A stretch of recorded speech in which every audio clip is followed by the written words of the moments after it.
Hai guys, balik lagi bersama Mimin di Silver Glows dan selamat datang buat Donghua Lovers yang baru bergabung. Kali ini kita akan bahas alur cerita Stellar Transformation Season 5. Cerita ini kita kutip langsung dari novel dan kita rangkum serta perbaiki kata-katanya yang sulit dipahami oleh para penggemar.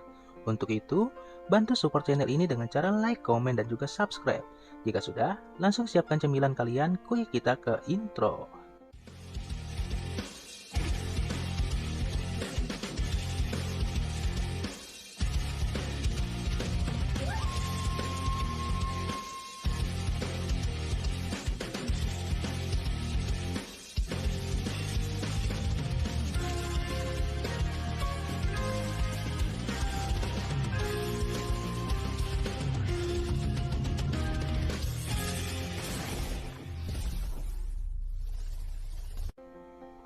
Di season sebelumnya, kita diperlihatkan pertarungan yang sangat sengit antara Kinyu dan juga rekan-rekannya di dunia Ninyang untuk mendapatkan harta langka.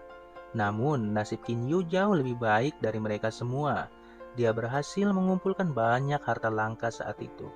Namun setelah keluar rekan-rekannya tadi, malah ingin mengambil semua harta miliknya dengan cara menyerang keluarga Qin saat itu.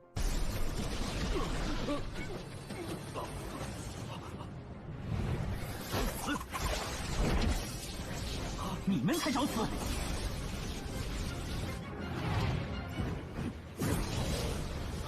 帮忙！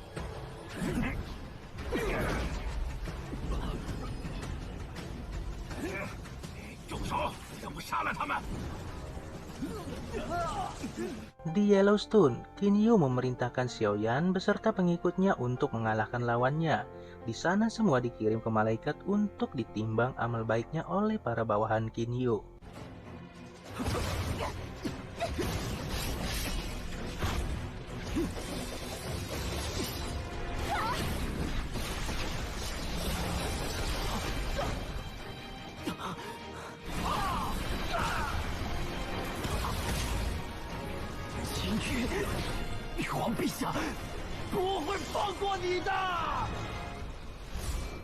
Singkat cerita, Kinyu berhasil sampai ke tahap untuk bisa naik ke alam dunia atas. Sebelum pergi, dia sempat untuk kembali ke tempat asalnya dan berkumpul bersama keluarganya. Dia pun juga memberikan semua cara dia berlatih untuk sampai ke tahap tersebut kepada ayahnya tercinta. Cahaya kuning keemasan dari langit langsung menjemputnya.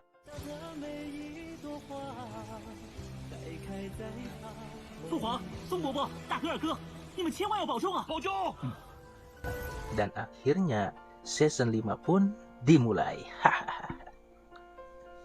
Di planet Ambermon terlihat seorang lelaki yang kita sebut saja namanya Hansu. Di sana dia di dekat danau meratapi nasib karena ketidakmampuannya dalam berlatih.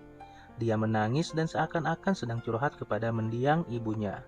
Lelaki ini nasibnya kurang lebih sama dengan pemeran utama kita. Dia memiliki meridian yang sangat tidak baik saat itu. Dia juga kehilangan ibunya tepat di danau tersebut karena dibunuh oleh salah seorang yang tidak dikenal saat itu. Di sana dia larut dalam kesedihan karena sampai usia 25 tahun dia masih berada di tahap Jindan. Sementara mereka yang berada di planet Ambermon di usia 5 tahun sudah berada di tahap Jindan awal dan di usia 10 tahun sudah berada di tahap Yuanying awal. Jika dia berada di tahap Jindan di usia 25 tahun, berarti dia termasuk yang terlangka saat itu. Namun nasib baik datang ke pria tersebut, di mana diceritakan saat dia hendak meninggalkan danau, tiba-tiba muncul sosok seorang pria yang datang entah dari mana. Pemuda tersebut ternyata Kinyu. Dia terjatuh di planet Ambermon saat itu. Di saat bersamaan, mereka saling berbincang dan mengenal satu sama lain. Dan terlihat saat itu, Kinyu sudah mengetahui apa masalah sebenarnya dari seorang pria di depannya. Namun, dengan keadaan seperti itu, dia masih mampu sampai ke tahap Jindan, di mana jika dia di dunia Kinyu, itu adalah hal yang mustahil. Di suasana yang mengheningkan di tepi danau, Kinyu yang merasakan dirinya adalah pendatang asing. Dia meminta bantuan kepada pria tersebut untuk mengawalnya sementara waktu. di mana dia akan memberikan batu elemental menengah sebagai imbalannya. Mendengar hal itu, pria tersebut menyetujui persyaratan yang diberikan Kinyu kepadanya. Batu elemental kelas menengah di dunia Ambermon sangatlah berharga dari apapun. Mereka yang berada di tahap lebih tinggi dari pria tersebut hanya memiliki batu elemental tingkat rendah. Jika dia bisa memiliki tingkat menengah, hal itu akan mempermudah prosesnya dalam berlatih. Setelah pembicaraan selesai dan Kinyu memberikan batu elemental tersebut, keduanya langsung pergi ke kota di dunia Ambermon. Di sana Kinyo pun tercengang karena anak-anak di sana sudah di level Jindan di usia yang masih sangat muda. Bahkan yang bayi pun mereka sudah memiliki kekuatan sendiri. Dengan pemandangan seperti itu, membuat Kinyo merasa malu dengan prestasinya di bumi. Karena menurutnya, jika dengan prestasinya saat ini, jika itu dibawa atau diceritakan di Ambermon akan sangat memalukan. Keduanya pun sampai di tempat atau di rumah Hansu. Di sana, setelah masuk, Kinyu langsung memperbaiki meridian pria tersebut. Dengan kemampuan yang dimiliki Kinyu, hal itu bukanlah sesuatu yang sulit. Dengan cepat, meridian berhasil diperbaiki. Melihat ketulusan dari Kinyu, serta sifatnya yang tidak sombong membuat Hansu ingin menjadi murid dari Kinyu. Alhasil, percakapan mereka pun membuahkan hasil, di mana Kinyu yang memang memerlukan banyak pasukan, harus bisa merekrut banyak orang seperti Hansu. Dia pun menerimanya sebagai murid pertamanya saat itu. Di awal misi Kinyu, dia harus bisa sampai ke dunia iblis secepat mungkin. Tetapi hal itu sangatlah mustahil, karena ke sana harus melewati berbagai macam rintangan, di mana rintangan tersebut harus mengumpulkan jimat teleportasi dan juga peta grafik bintang.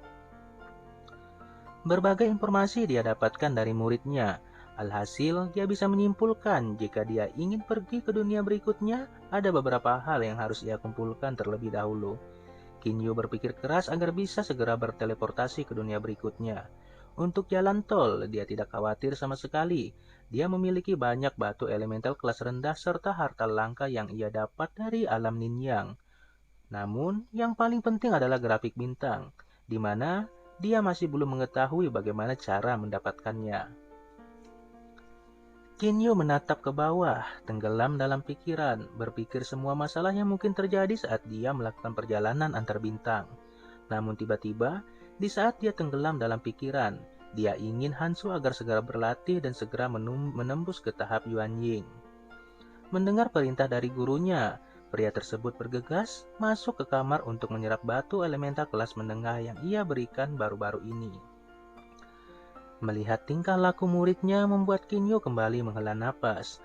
Menurutnya mereka yang ada di dunia ini sangatlah beruntung dibandingkan di dunianya. Menurutnya, jika hal itu terjadi di bumi, maka akan menjadi sangat luar biasa. Namun, kali ini ia teringat akan sesuatu yang sangat penting. Dia tertawa terbahak-bahak. Ternyata, dia lupa memberikan hadiah kepada murid barunya. Namun tanpa pikir panjang, dia langsung mengeluarkan sebuah pedang hitam Hen Yuan miliknya. Dia berencana memberikannya kepada muridnya. Hen Yuan adalah senjata kelas atas yang dibuat Kinyu sendiri. Aspek utama yang membuat pedang ini sangat berharga terletak pada adaptasinya. Pedang tersebut mampu meniru apapun dengan baik sesuai keinginan dari penggunanya. Kinyu pun melepas kontrak darah dengan pedang tersebut, agar bisa diberikan untuk muridnya setelah dia selesai melakukan latihan nanti. Setelah semua beres, dia langsung memanggil Xiaoyan untuk datang sesegera mungkin di hadapannya. Seketika, Xiaoyan dengan wajah cantiknya, dengan mengenakan gaun ungu serta aroma yang begitu harum pun muncul. Namun kali ini, dia datang dengan seorang pria setengah baya, yang memakai jubah til. Saat menyentuh tanah, keduanya langsung membungkuk memberi hormat kepada Kinyu. Seperti biasa, Xiaoyan yang memulai pembicaraan. Di sana, dia langsung memperkenalkan pria yang ada di sampingnya. Pria itu bernama Zhang Yuan, dan dia berada di tingkat 9 setan.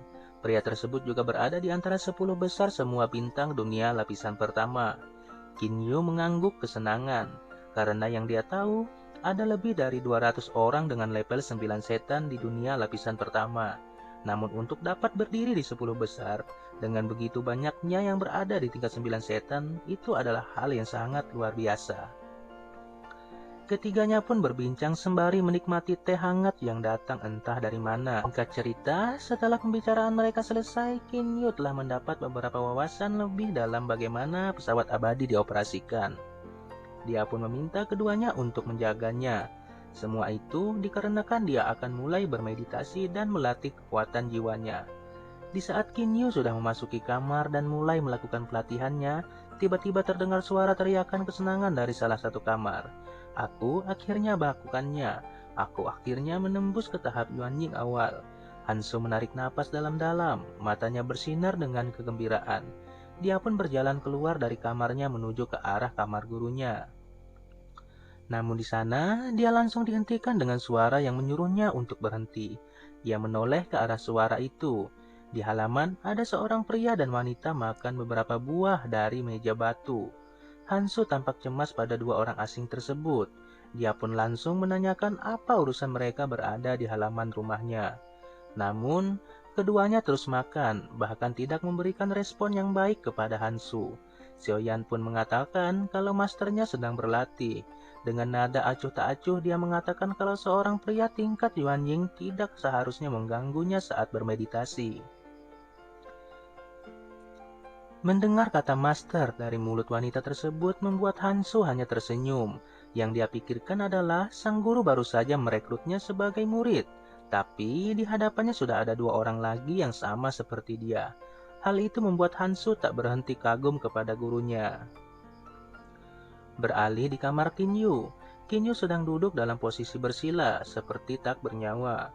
Selama pelatihan jiwa, ia menjadi sadar jika pelatihan itu dibagi menjadi 3 tahap.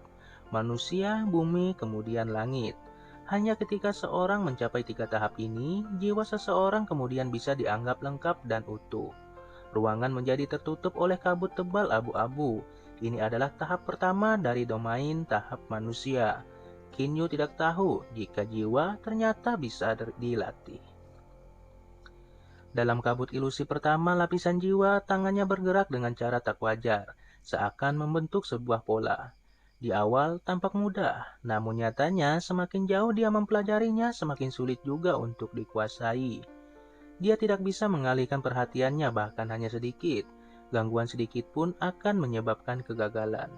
Saat ia menggerakkan segel tangan, aliran kabut warna hijau meliputi domain lapisan jiwa pertama dari luar. Seiring waktu, banyak aliran kabut hijau mengalir ke domain. Namun kali ini tangannya bergerak lebih lancar dari sebelumnya. Mungkin membosankan bagi orang lain untuk mengulangi gerakan yang sama, tetapi Kinyu tidak sama sekali. Dia bisa merasakan jiwanya berkembang, tumbuh, dan transportasi terus-menerus pada tingkat yang mengagumkan. Dia pun merasakan sebuah terobosan, namun kali ini dia berhenti dan tidak melanjutkannya. Semua itu dikarenakan kekuatan jiwanya sudah mencapai level 8. Setelah melakukan pelatihannya selama 3 bulan, ia pun keluar. Sembari keluar, dia berpikir, jika melakukan latihan itu di bumi akan membutuhkan waktu 3 tahun. Namun di dunia tersebut dia hanya membutuhkan waktu 3 bulan. Senyum puas dari wajahnya sembari membuka pintu kamarnya. Di sana terlihat 2 orang yang tetap menunggu dengan sabar. Siapa lagi kalau bukan Xiaoyan dan juga Zhang Yuan. Namun di sana Kinyu malah langsung bertanya tentang keberadaan muridnya. Xiaoyan pun menjawab dengan nada juteknya kalau muridnya sedang berkeliling saat masternya berlatih. Kinyu mengangguk, dia pun tersenyum. Seperti yang dia harapkan, dia ingin agar Hansu tidak takut lagi dan bisa berjalan sendiri di kota. Dia pun sebenarnya sudah mengetahui keberadaan muridnya. Dia pun kembali ke misi awalnya. Dia ingin segera menaklukkan planet Ambermon tersebut dan memperoleh beberapa pengikut yang kuat. Dengan begitu, semua pekerjaannya akan lebih mudah. Kinyu juga mengatakan ingin mengunjungi salah satu tempat di kota tersebut kepada kedua pengikutnya. Setelah itu, dengan pikiran ia menghilang dari halaman dan langsung teleport ke tujuannya.